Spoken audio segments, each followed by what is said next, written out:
Business is simple. It's just not easy. We focus on 3 things to help you run and grow your business more easily: talent, sales, and how to scale. This is the Talent, Sales, and Scale Show. Hey everyone, Bryan Whittington with this episode of the Talent, Sales, and Scale Show. You're in for a treat today. So we have a unsuspecting, maybe you never heard of him before, Mark Shalinsky, who's getting overrun by people attacking him because he's such a brilliant brain, awesome background. So check it out on YouTube. He is flying down the Star Wars corridor to blow up the, what do you call that? The Death Star, for goodness sakes. Super cool time. So he is with data, sales, science. So today our topic is going to be all things. How in the world do we uncover, or how are we going to use data to inform us in sales? So that's going to be the topic today. How do we use data to inform sales? So all of that said, welcome, Mark. Thank you. Glad to be here. Looking forward to seeing if we can help some folks out. All right, let's see that if we can do it. So question number 1 that we always ask is, what makes you such a genius on this, Mark? Yeah, you have a bunch of experience. Yeah, you have a bunch of degrees, but why in the world should we listen to you about taking data and allowing it to inform our sales approach? So like most people, I kind of stumbled into sales. I was, how do we put it, failed academic. I was an instructor at Harvard and then found myself as a science editor at a startup company where all of a sudden we ran out of money and we all fell into sales. So like everybody else, I ended up in sales and I've been in startups.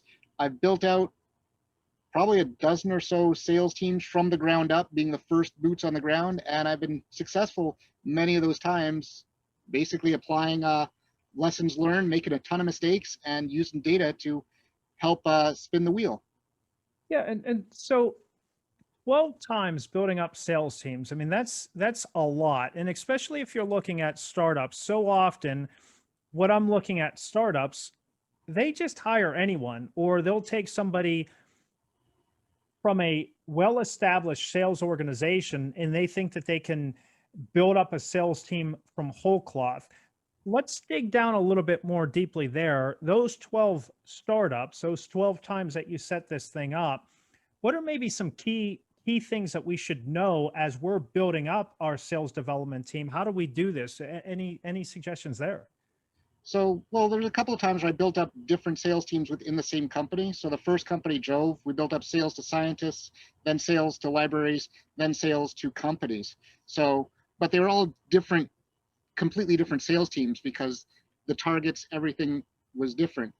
But it's, you join a startup, you have a finite runway with finite resources. So you've got to be nimble, aggressive, and trying to figure out where does the market fit? How do we find those people? How do we make sure that we can resonate the same message and get enough data to say, yeah, we're on the right direction?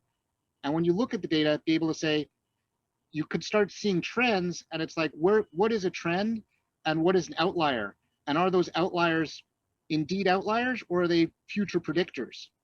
And that's the key thing, is being able to come in.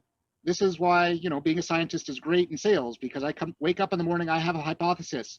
I'm going to call directors of marketings of SMB companies that are between $1 and $5 million that sell SaaS in the Midwest.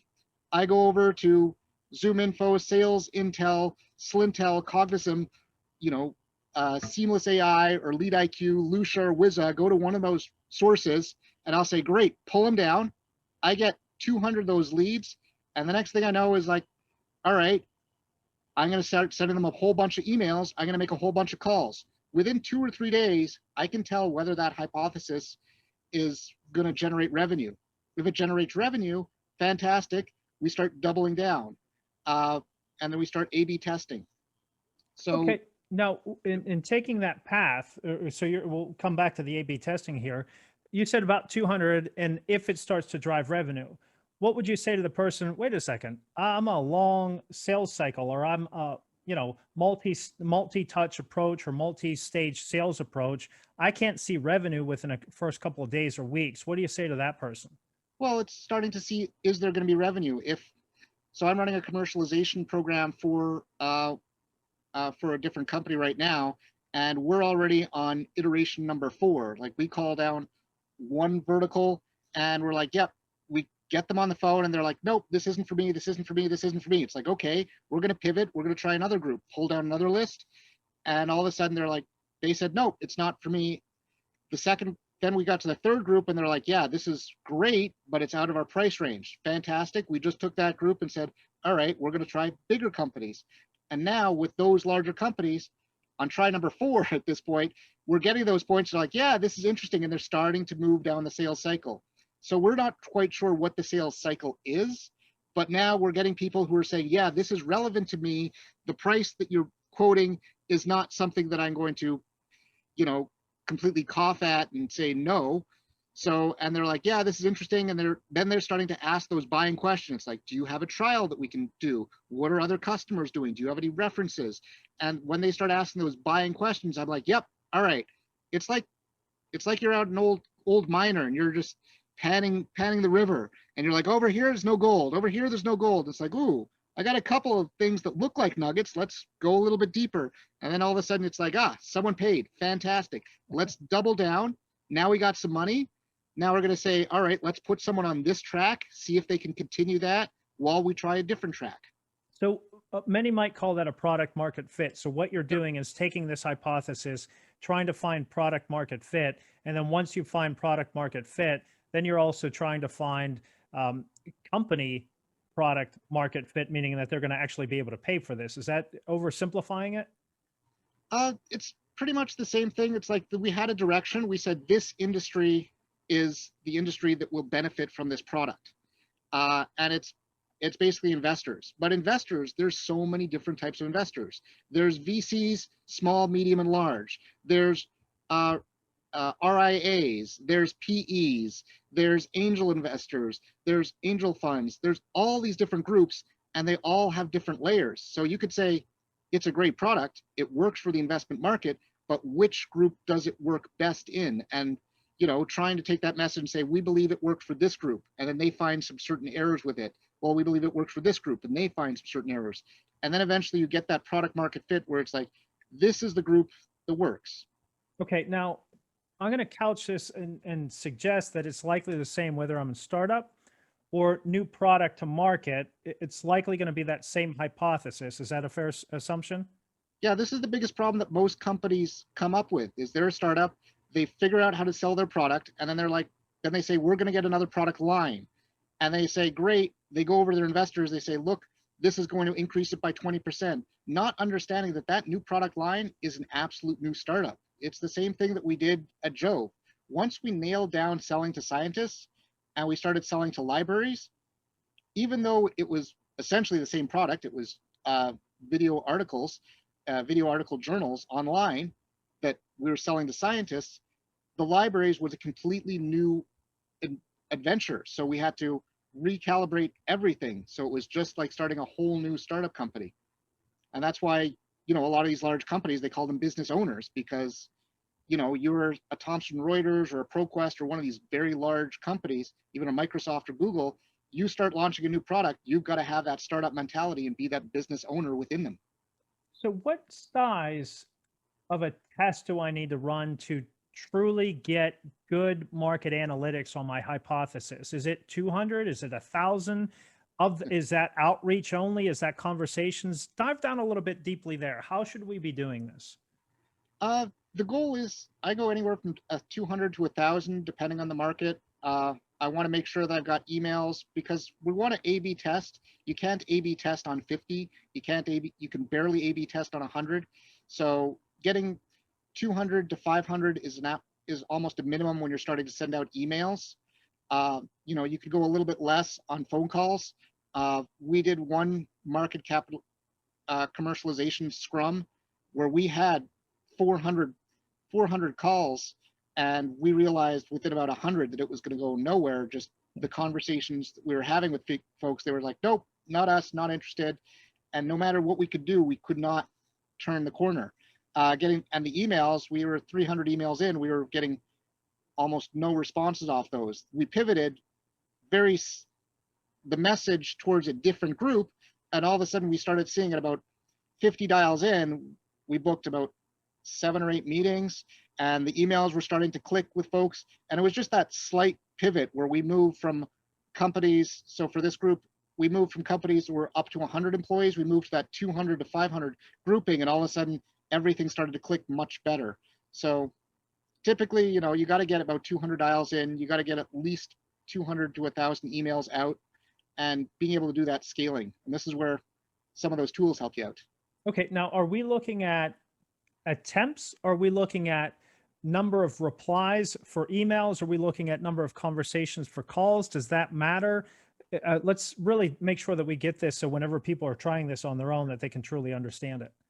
So yeah, because there's also a validation of the service that you use that provides your data, because they're, you know, I think I rhymed off about 8 of them earlier, and they all have different benefits and deficits. Like ZoomInfo has a data lake, and it's the biggest data lake out there. They're a publicly traded company, and they've got to follow all the rules. You got Sales Intel, which has this option called research on demand. So if you find someone in LinkedIn and you can't see their information, you call them up and they will send someone out to find it. You've got organizations like Seamless and Lead IQ that do AIs that creep around the internet, and they'll find people's information based on like their last, you know, if they had a DUI or something, which is kind of interesting. So, you know, when you target different groups, you'll have different values of information. So a lot of times, you know, you're going to evaluate how good is the provider for email, how good is that provider for phone calls, how good is that provider for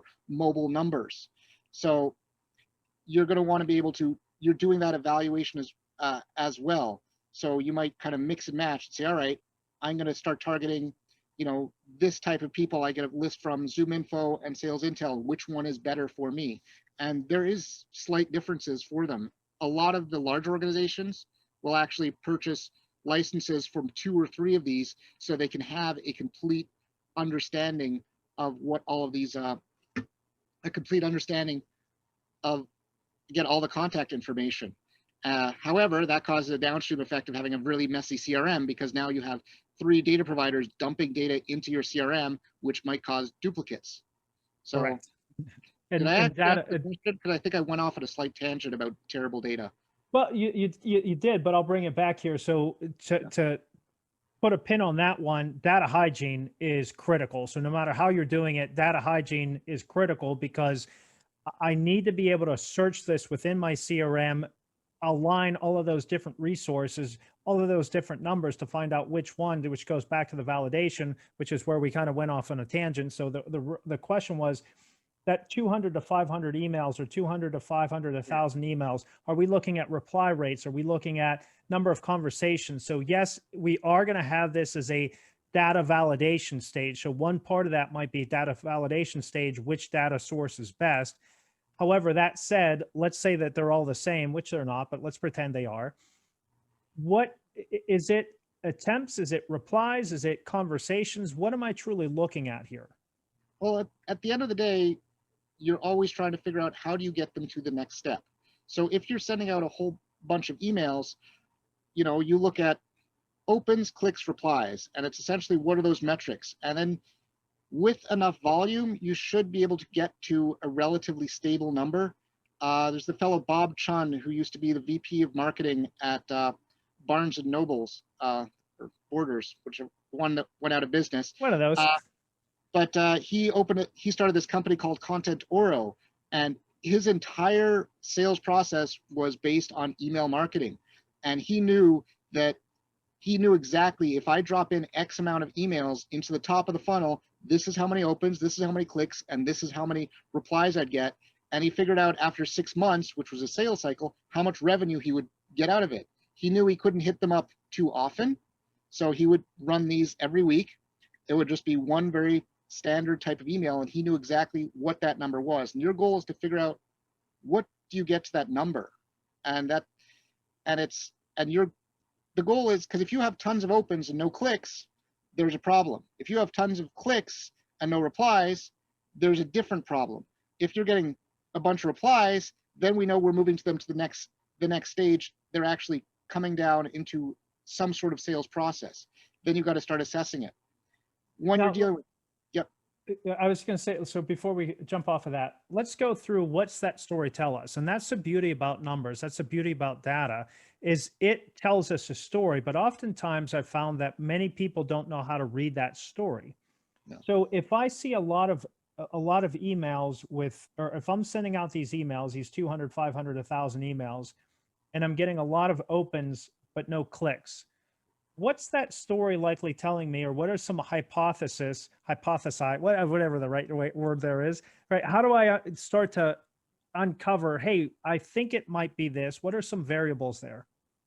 Typically when you have lots of opens, and no clicks, you got a baller subject line. There is something about that subject line that's making these people go, "Ooh, this is interesting," and they click into it.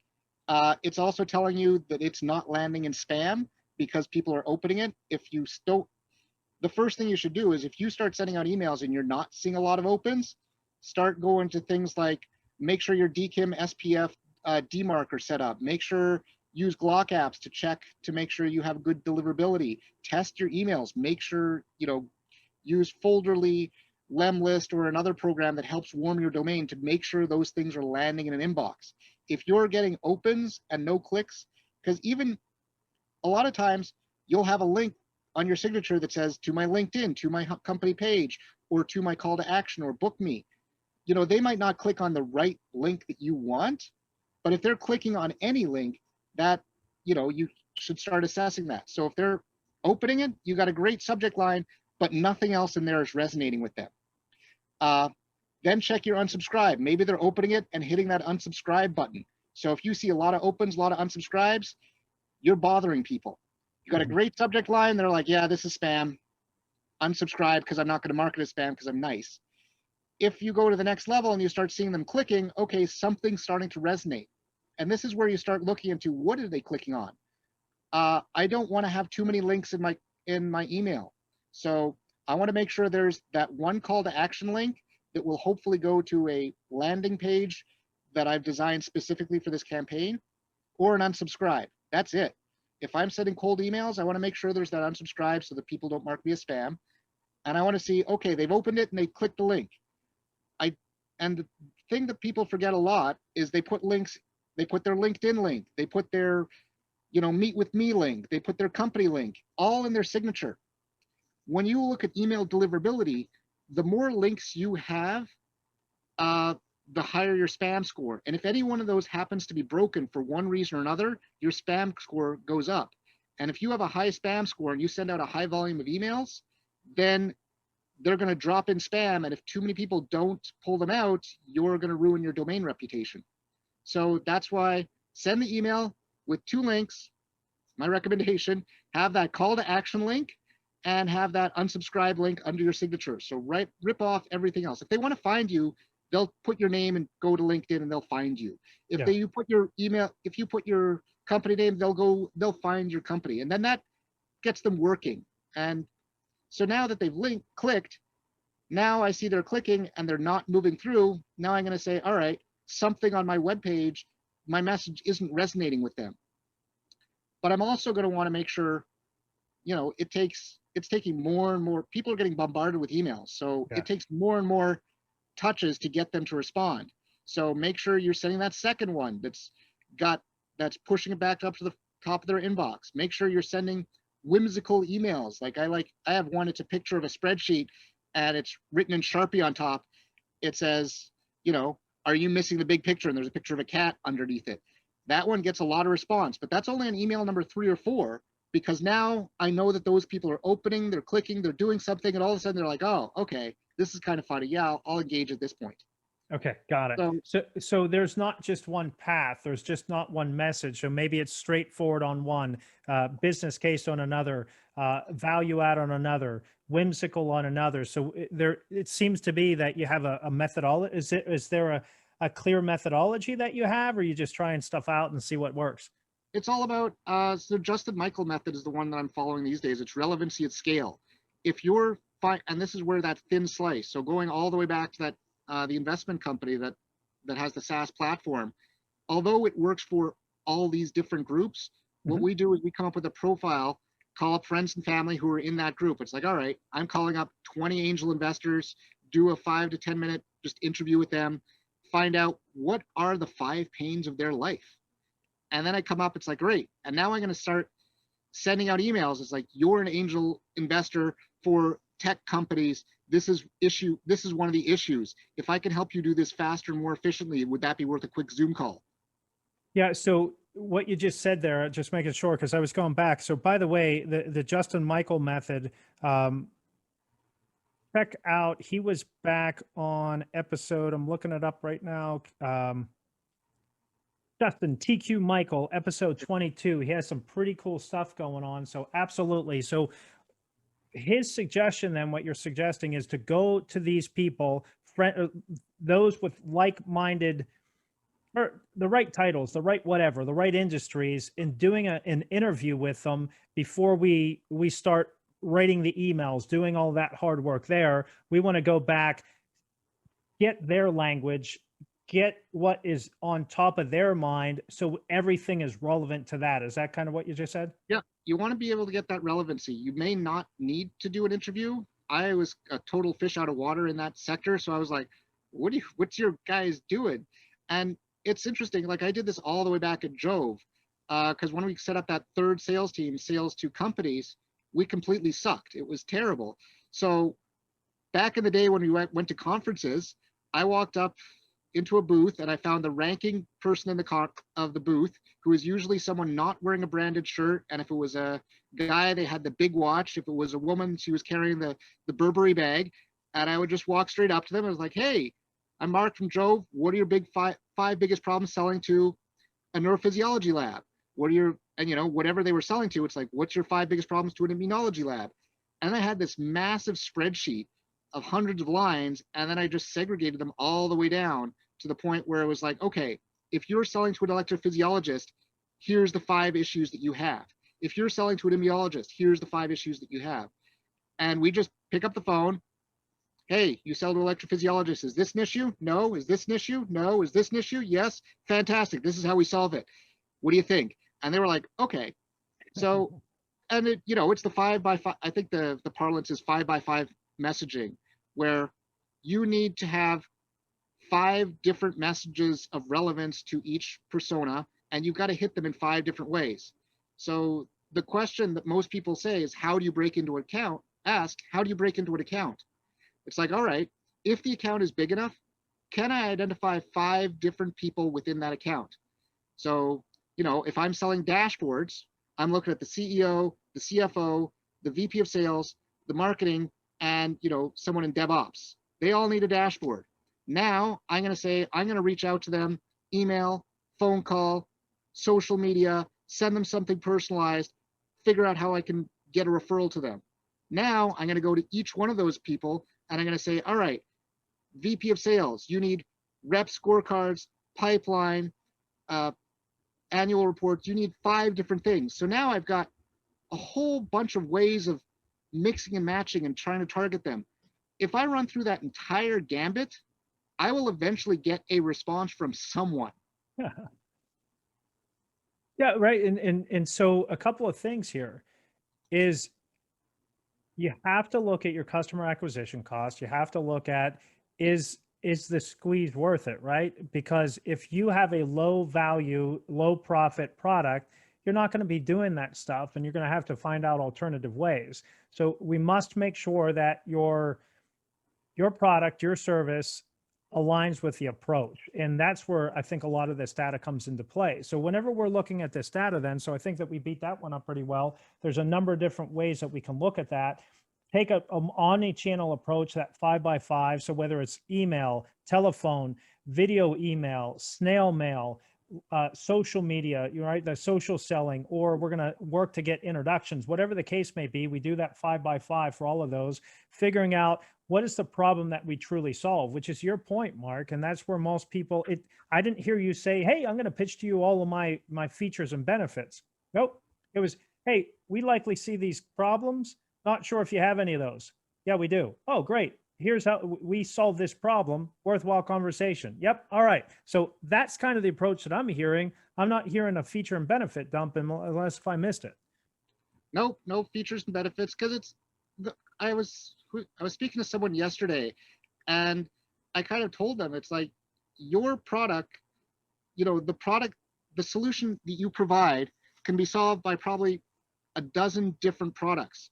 And the person is going to buy from the sales rep that they think has heard them most, they believe is going to take them down the path and is going to grow with them. And, there's a lot of people who've sold to me, and I've kept them on the radar. I'm like, man, you're awesome. It's like, you move to another company, I'm going to buy that stuff because like you keep me, you keep me safe. It's like, how often do you buy a product? You got customer support issues. You log into support. You don't get the response fast enough. You're calling back that sales rep. If that sales rep is responsive, you're going to stick with them. And even if when they move to another SaaS company, when I buy SaaS, then you're like following up. It's like, hey, what are you selling now? It's like, love to figure out what you're doing, what you're selling, because you know that they're going to take care of you. Because you got to remember, it's all these products are continually, they're not static. It's not like I'm buying a printer and I throw it in the corner and the only thing it does is it prints, and every once in a while they have a software update. Software products, SaaS particularly, are dynamic. They're growing. You just look at Yesware. Yesware, when they came out, it was straight up cheap email tracking. That's all it did. Email tracking for a single sales rep, and it was great. It was like $1 a month or something. So now I'm dating myself. Now Yesware is competing with SalesLoft and Outreach as a monster sequencing engine. It's like people, and it's, with a hefty price tag. You're starting to look at something like Lemlist. Lemlist was this great little email warming platform. They have a wonderful community on Facebook. I got on there and I'm like, this is great. It's going to warm up my email. It's relatively cheap.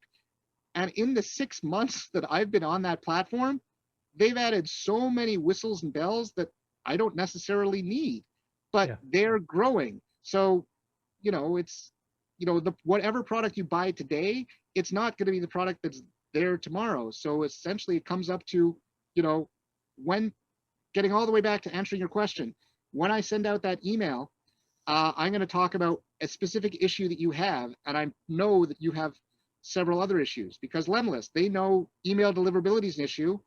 What's the next thing that comes after email deliverability? Actually emailing people. So that's the next thing that they solve. And they say, great. Now what's the next thing, the next issue? Oh, calling people. So they say, great, we're going to help you get email deliverability and going to help you do those sequences, and we're going to help you make those phone calls. And they're slowly growing. Yeah. And that's where it's, just a little by little by little. And you point out a major fact here, so please don't miss this, that AI will likely, I won't say ever, right? Because AI is pretty powerful, but AI technology will likely never overcome that salesperson, because that salesperson who is doing this right, is problem solving, is bringing value out of all of this noise. Because you've named off how many list builders we have, all of these different sales enablement tools. Really what we want is, who can I trust to help me walk me down this path? Because if I mess up, it is a disaster. I can lose my job. I can lose my business. So who can I trust to help me solve this problem?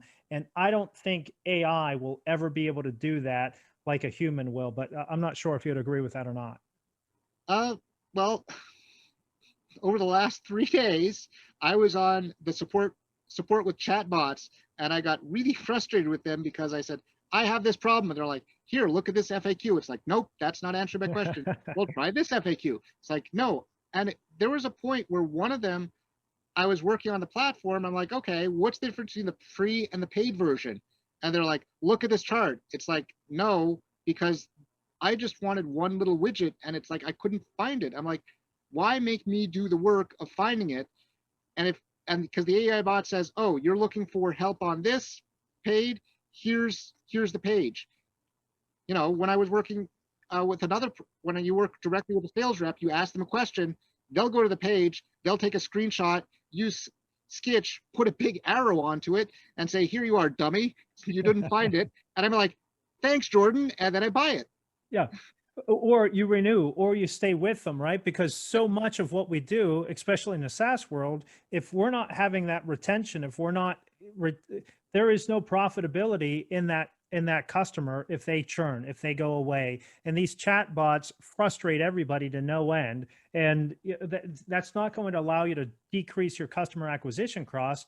Whenever I cross-sell, upsell, that's a lot easier on that and lower customer acquisition cost, higher profitability. That chat bot, to use the Queen's English, ain't bringing it. So, okay, Yeah. Wow. Go ahead. You had another thought on that? Oh, well, they're good in certain extents. However, a lot of people abuse them. Like there was one where I shut them off all the time. They're like, I have a question. They're like, great, is it this or this? I'm like, it's this. It's like, fantastic. What's your name? Here. What's your email? Here. What's your phone number? And I'm going down, and I did the assessment. I said, I'm 20 questions deep.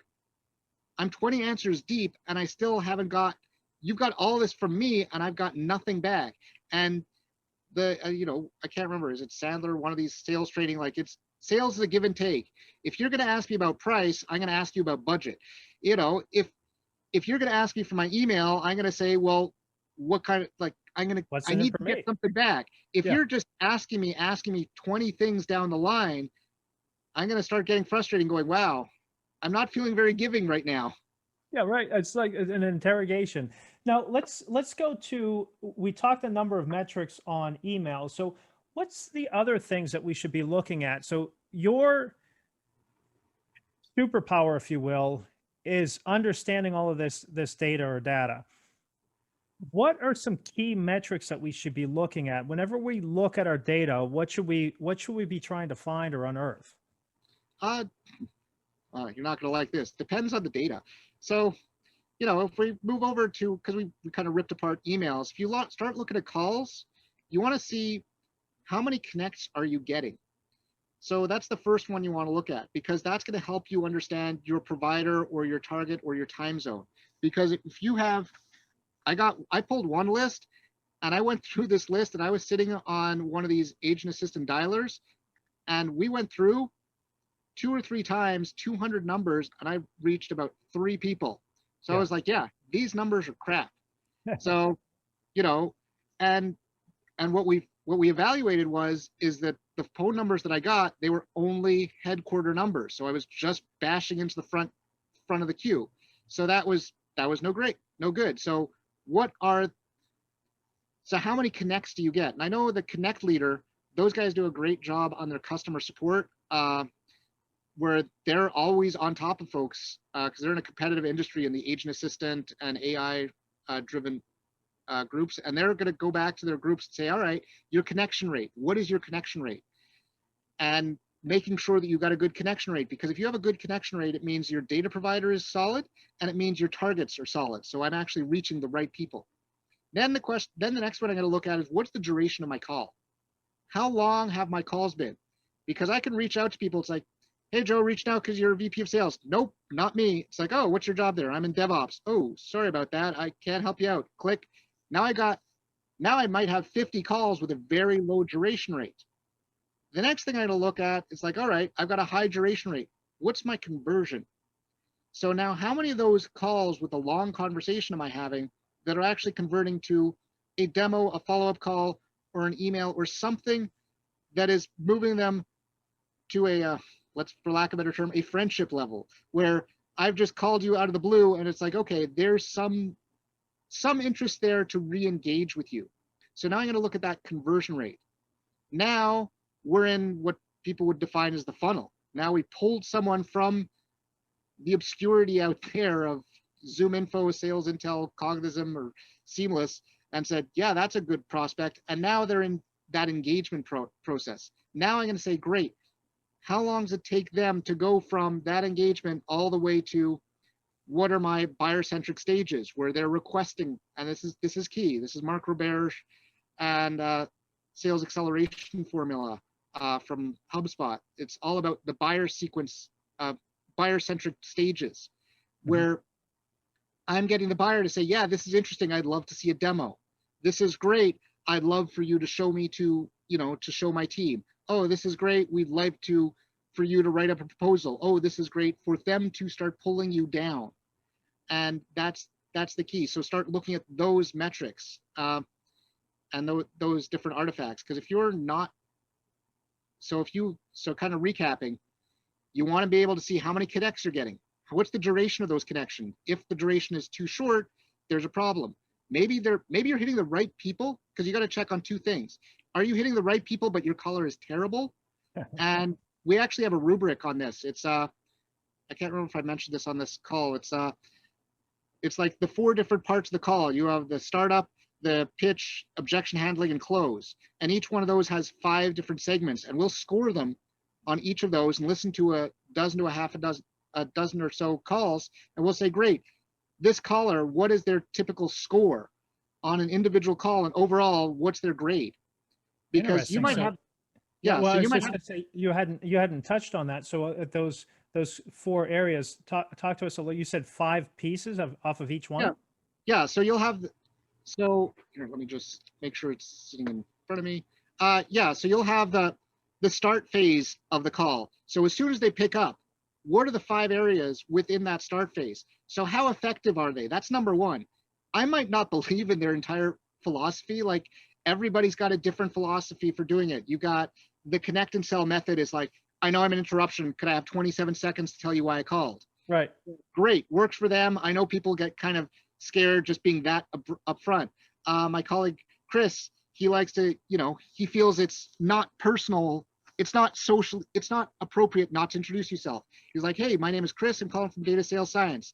And then he'll say, do you mind if I take 10 seconds to tell you why I called, then you can hang up with me? 2 different philosophies, but the key is, how effective are they? Because I walk into a lot of different companies. We want to see what their effectiveness is. Then number 2, the second rating for there would be tone. What is the tone? Because if I go, hi, David, I'm calling. I know I'm an interruption. I got 27 seconds to tell you why I called. Person's gonna be like, wow, this is a dead fish. See you later. And then next one is like their poise. How fast or how slowly do they call? Do they have a proper cadence to it? And then, consistency and duration. So how consistent are they? Maybe they're highly effective on this one call, and the next call, they use something completely different and they're ineffective. It's like, well, they're consistent. Their consistency score is down. And then what's the duration? The last thing you want to have in a start call is someone picking up the phone. It's like, hey, David, this is Mark calling from Data Sales Science. We help folks with all their data needs. We build dashboards. We help your sales enablement. We help you with comp planning. We do whatever you absolutely need. And we work with salespeople. And you're like, oh my God, this guy's droning on. I got a stopwatch. And I actually click that. And I'm like, you've been on for 4 minutes. And you haven't. Yeah. And it's like, did you even ask a question? You just like hit me with and that's the difference. Like, they might be great in emails because that's their email is. It's a wall of text. It's like, okay, this is good. Yep, understood. Okay, so that's the start. And you said there's four stages. Yeah. So there's start, and then what's the second one? So you want to go with the start. You want to rate what their pitch is. Okay. In a similar, it's like, are they pitching consistently? Reps that are not comfortable with the product will try different things. Is there relevance? Because, part of your start of your call, my favorite start is I'll come in, it's like, hey, David, reaching out to you because you're a CFO. My researcher mentioned that my research tells me you're a CFO of a small SaaS company and you handle data. No, I'm a VP of sales. Oh, 1 second. Fred, you're fired. Sorry about that. And that gets that pattern disrupt, kind of gets them laughing. I'm like, okay, I took it on the chin. You don't do that. What do you do? And now you might say, well, I'm director of finance and I do other things. Like, oh, okay. So now I can flip it and kind of, how does my pitch relate to a director of finance versus CFO? Yeah, that's brilliant. I love that one. So that's start, pitch. Now, were there 5 things within the pitch too? Yeah, there's 5. Oh my gosh. Well, it's the thing. It's like you're listening to these calls and you listen and what's the clarity? Is the pitch actually clear? It's like, or is it something that is not clear? Is it relevant? And, going down at all these different messages. And then the last part about pitch is, did you actually finish your pitch with an open-ended question that I call it the gut punch? Yeah. But people call it different things. You end your pitch with that one question that I know I solve really well that you probably have difficulty with. And You Can know, you give me an example? so for for data sales science, the key thing we do is we deliver dashboards. We say, do you have a clear financial view of what value every one of your prospects has when they start on your website to how much they're worth to you? Got it. So that gut punch, like you said, is really the one problem and an assumptive question almost of, hey, Yeah. we know that you don't really have this, but let me ask you, how do you deal with this right now? And the answer is likely going to be, we're not. And if they do, it's like, great. How do you do it? Because most people aren't like you. And you get it answered. You're like, okay, I guess they're a competitor and they're using a competitor, and you move on. Yeah, which is great market intel. So you still won off of that conversation. Oh, yeah. Yep. Cool. Okay. So we go from start to pitch. Was there anything more on pitch? Well, we can go on ad nauseum on all of these things, but yeah, so just kind of driving down, objection handling, and then you get into the conversation portion of it. And the conversation is just you trying to drive to close. And there's objection handling and closure, the two last pieces. And you want to make sure that your prospect understands there's an objection being presented. How often does a prospect present an objection and the rep never answers that objection? Like they don't even realize it's objection. They're like, oh, that sounds pricey. It's like, well, and they start doing something. Did they qualify? Tell you about all the features. Yeah, they're like, that sounds pricey. It's like, oh, really? Well, let's qualify that. How long does it typically take you to pull all that data together? Oh, only a couple hours every day. Okay. You're a CFO. You're probably making, let's say, $200 an hour. So a couple hours every day, that's like $800 every single day. The company's burning on you to do these metrics. You think it sounds pricey, but I'm going to put a dollar value and show you that we're actually much cheaper than what you're doing now. Yeah. So you're doing a value selling right there. Yeah. Then you figure out, can they redirect them? It's like, this is the biggest issue. A lot of times, particularly if a sales rep is calling me, I will take control of the call. I was like, oh, show me this, show me that. Oh, this is pretty cool because I know the industries. It's like my job is knowing all the tools. Yeah. So I'm pretty excited. I'm like, okay, how do you compare to these guys? And I will just take the rep and just ram them to tell me what it is. So how good control do they have over that call about putting it? And then we move into closing. And essentially closing is just everything about, did they even ask for a close?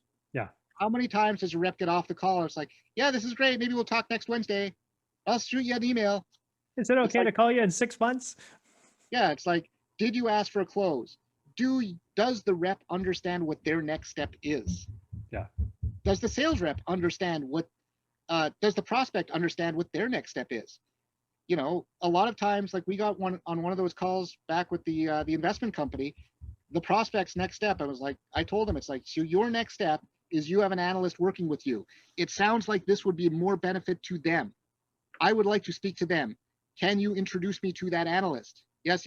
Fantastic. Now, every time I send an email, I follow Keenan. I follow Keenan's advice. I know what the pain is.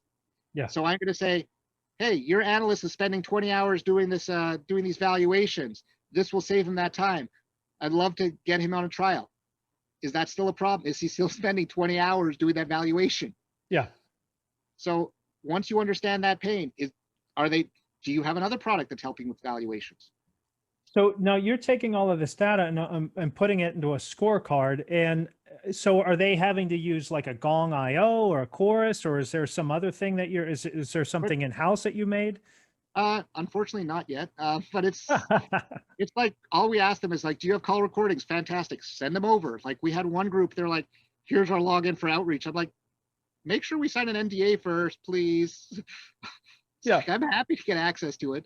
But they're like, because a lot of times, particularly with these startups, the focus that we we're looking at companies that have about $1 million of revenue, about less than $100 million from 1 to 100 million, between 5 and 50 to 100 employees. Because before that, and where everybody's kind of scratching their head, they're like, we're seeing success, but we don't know where.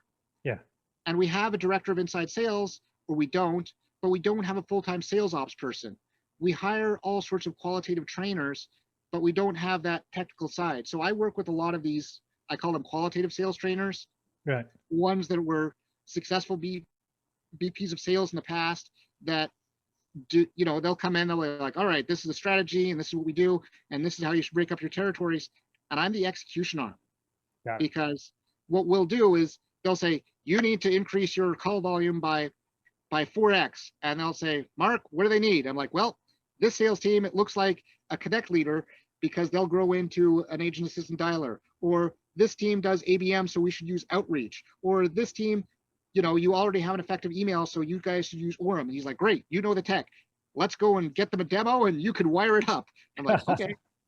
So I'm kind of like that back-end engineer who comes in and will help them out getting when they come up with their strategies, we're going to help them implement them. And like my job is knowing all the cool tools and all the kids on the block and being friends with them and knowing what is the significant nuance between them at this specific point in time.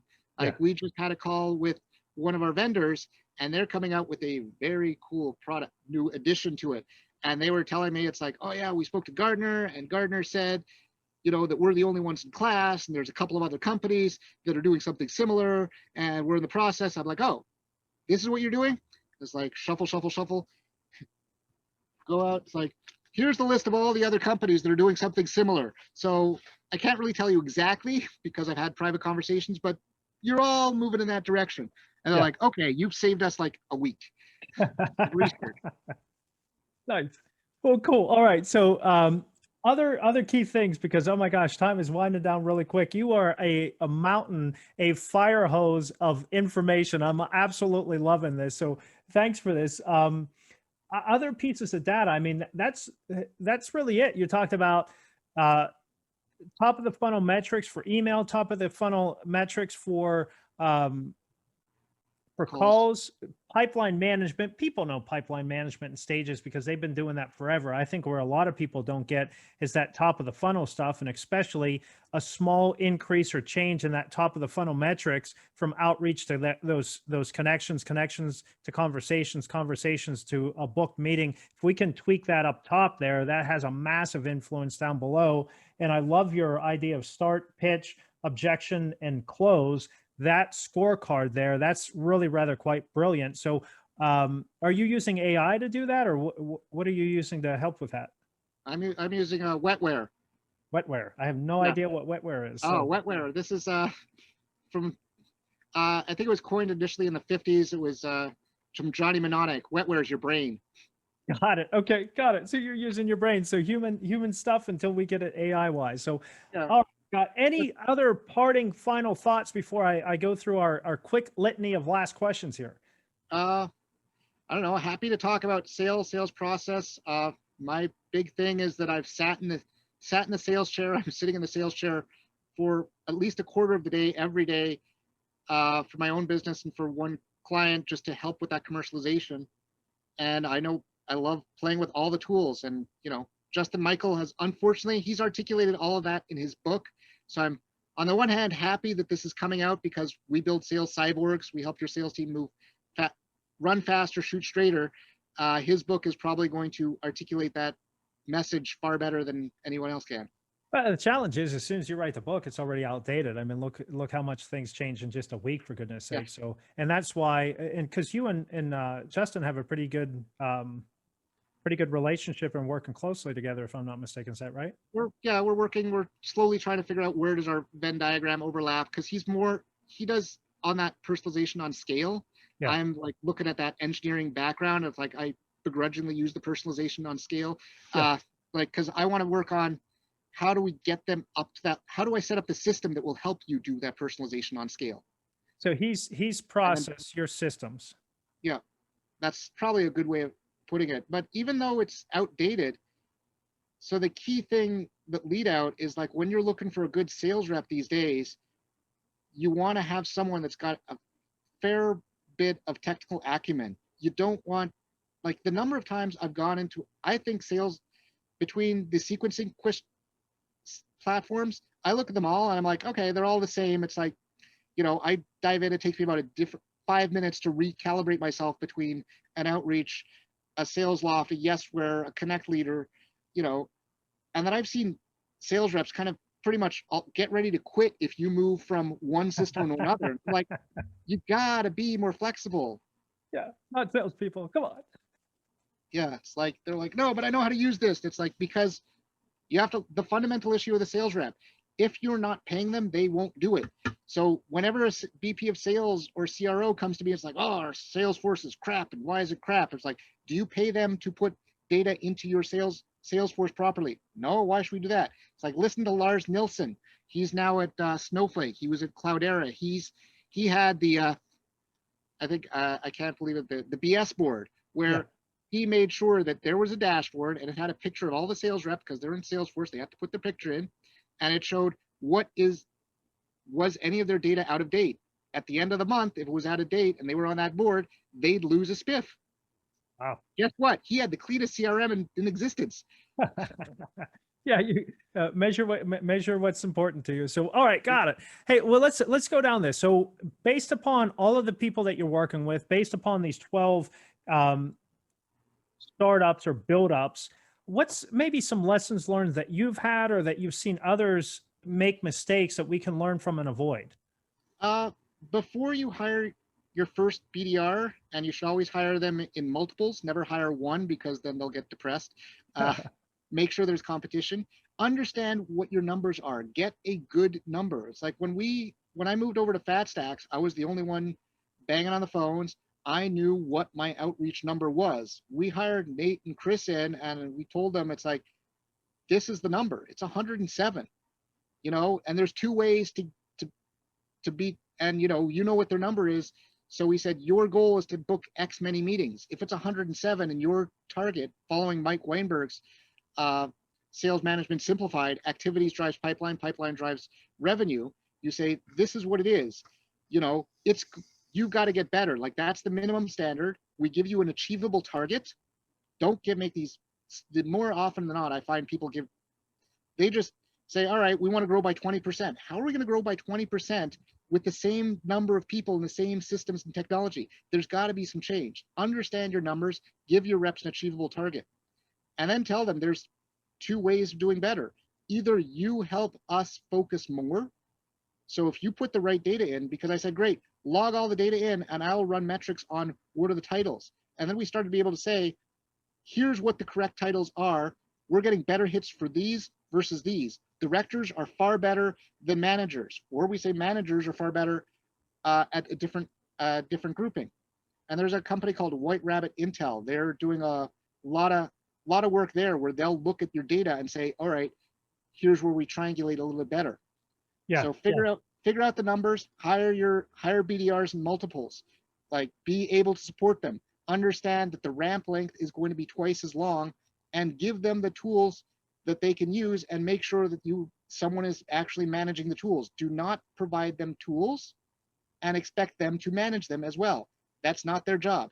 Yeah, that's where your sales ops are. Absolutely. So love it. Okay, so how about best business hack for talent, sales, or scale? Because it seems like you hit all three of those. So maybe your sweet spot seems to be scale. So a business hack for either how to get really good talent, drive sales effectiveness, or scale the business.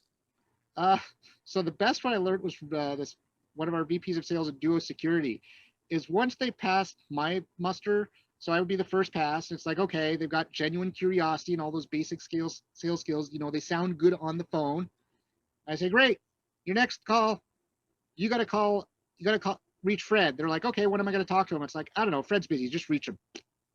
And then we make them call Fred, and Fred would not answer the first time, and we'd listen to their voicemail. And then, Fred would talk to them. He's like, okay, what is it? And then, we'd have them cold call our VP of sales. And, sometimes we would loop in our CFO. It's like, all right, just talk to Paul. And he'd call up Paul, and we'd tell Paul, like, this guy's calling, here's the number, if make them leave a voicemail, or if they answer the phone, if you accidentally answer the phone before they left the voicemail, have a conversation. Tell us what you think, because you cannot, until they're on the phones for you, you can't tell how they're going to be. So you've got to figure out, how do you get them to act as they will in your position? Yeah. It's might seem a little bit mean, but Well, no, it's because it's more than just a role play. It's absolutely a how are they going to be in real life? Because Yep. that's what you need to judge them on. So that's a great tactics. Now, resources that you might recommend, either books, podcasts, guides. You've laid out a number here. What's top of mind for you on books, podcasts, guides right now? Depending on where you want to go, it's like if you want to do an intro to a cold call, I say always talk to John Selig because I'm a big fan of humor. He does comedy for sales. I'm a big fan of Sales Management Simplified by Mark Roberge. Obviously, you got to read the classics of the Sales Acceleration Formula, which is all about Aaron Ross's book, all about outbound sales. You got about Mark Roberge's Sales Acceleration. You know, then there's understanding, like, at the end of the day, I always put it that there's two types of salespeople. There's the qualitative salesperson that walks in the room and they light up the room and everybody loves them. And there's the quantitative salesperson like me. And I've got my scripts, I got my diagrams, I got all of my murder boards, I got all this stuff. And I'm like triangulating. To be a great salesperson, you need to have a little bit of both. Like if you have a great script with the worst tone, people are going to hang up with you and think you're not a very pleasant person. If you got a great tone, but you can't ask insightful questions, people aren't going to trust you. And the last point I'm going to bring is people say, when you want to sell to someone, people want to talk to people with credibility. And they only talk to someone who's credible when they can trust them. And the only way you can provide trust is if you provide information. And this is my selling prospect. It's like, at the end of the day, take a call with me. In 15 minutes, I guarantee you will learn something. Maybe you will learn how to use the word penumbra in casual conversation. Maybe you'll learn about data blending. Maybe you'll learn something about cold calling process, but you will learn something. And this is where I'm able to provide a high volume of information. And this is, when you have sales reps and you have a particular technical product, make sure your sales reps are well versed in that background, because the last thing you want to do, you have a sales rep, which is probably, your BDR, the lowest experienced person in your company, and you have them calling a CFO, CEO, VP sales, VP marketing, someone with 10 to 20 years experience. There is a gap there. Yeah. You need that BDR to bridge that gap. They can only bridge that gap by having a deep understanding. Don't try to BS these guys because they will smell it from a mile away and hang up on you. Right. Just be able to be nimble and say, great, you know what? This is the information I've got. And be able to be a credible, trusted resource. And then make the introduction to the person, your subject matter expert. So yeah, absolutely. Now, what's the future hold? What do you see? What do you see coming down the pike? What are you watching out for? So more and more platforms that are going to help you do multi-dimensional touches. So, my favorite thing is, so the best one about this one group that I'm using automated LinkedIn touches. So I don't send out a LinkedIn invite. All I do is I just creep on their LinkedIn profile, and I drop in my list, creeps on about 75 people's LinkedIn profile every day. And then a couple of them send me an invite, and then I engage in a conversation where I just say, what about my profile piqued your interest? Or if they're a target, hey, I crept on you because, we have an overlap on these things. Glad we can connect. Yeah. So things that will help you automate as much as you automate everything that's outside of a phone call. So how do you set up a Sendoso? How do you set up a Cameo? How do you do all those weird things that are super creative but can be fully automated? Yeah. Now, so you want to name drop the LinkedIn thing, or is that a secret sauce? There's a number of them. Like Lemlist has it. Connect Leader has it. I think SalesLoft and Outreach both have that integrated. You can even use a Phantom Buster and do that. It's one of those common things where you just drop in a list of LinkedIn and LinkedIn profile names, and it will just go from link to your profile and just go blip, blip, blip, blip. Interesting. So it's not one product. It's like 8 compelling. Like I said, your problem could be solved by one of a dozen vendors. Which vendor makes you feel best? Yeah, got it. Well, this has been just a wealth of information, Mark. Absolutely enjoyed it. Hey, who should reach out to you? How should they do it? And why should people reach out to you here, Mark? Reach out to me, Mark at datasalesscience.com or LinkedIn. Anybody, if I focus on SaaS B2B companies. that are between startup and mid-market. So if you got any questions, SaaS B2B, you're looking to tech up, you're looking to optimize your tech, data sales science, we're on one side of the coin, we're fractional sales operations. On the other side of the coin, we're sales enablement VAR, which I think are the same, but people say they're different. So anything that's within that purview that's not picking up the phone and sending emails for your team, that's what we cover. So we're kind of that the quartermaster for your team, to use a military term. Got it. So this is Mark Shalinsky, Shalinsky. Whenever you look him up on LinkedIn, loved it.